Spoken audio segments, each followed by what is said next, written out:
Reklamo lang ang alam ng mga labi. Bakit kulang ang oras? Bakit laging hindi pwede? Bakit pagod ang tatay? Bakit tahimik si nanay?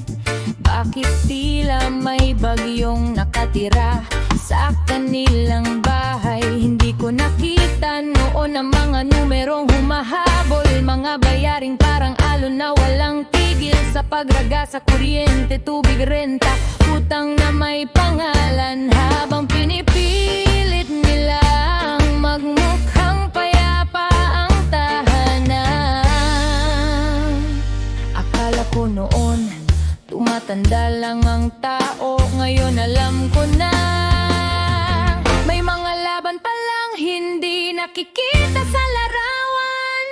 Nang ako naantaya sa larong ito ng buhay, doon ko narinig ang sigaw ng katahimikan. Doon ko nabasa ang mga liham ng sakripisyo na isinulat nila gamit ang pawis at pangamba. Ngayon ako nang binabagyo ng mga obligasyon, at bawat kidlat ng problema ay may bagong leksyon. Ngayon ko naunawaan kung bakit sila napagod pero hindi kailanman sumuko. Allowance ng estudyante, proyekto at matrikula, gasolina, pagkain at mga pangakong dapat tuparin. May insurance para sa bukas na walang kasiguruhan. May mga alagang buhay na umaasa sa bawat umaga.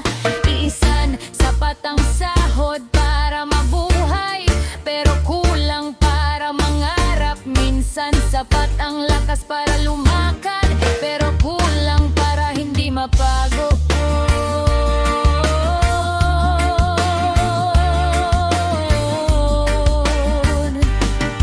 At doon ko nakita ng tunay na pagmamahal ay hindi na sa mga post na may maraming puso, hindi na sa mga litrato na puno ng ngiti, kundi sa taong tahimik na kinakaltasan ng sarili para may maidagdag sa buhay ng iba.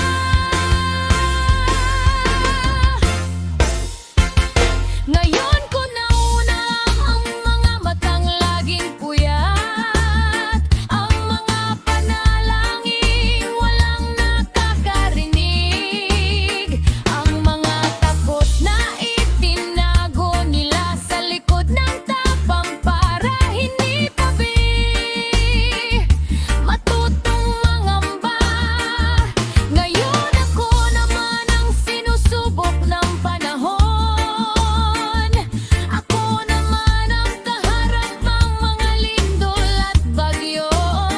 At sa bawat sugat na iniiwan ng buhay, mas malinaw kong nakikita ang pagmamahal nila. Hindi palabayani ang mga magulang dahil perpekto sila. Bayani sila dahil kahit wasak na ang loob, ngumingiti pa rin sa hapag. Kahit sila'y nalulunod, kami pa rin ang kanilang inililigtas. At ngayong ako na ang nasa gitna ng unos, saka ko lang tunay na naintindihan kung gaano nila kami kamahal.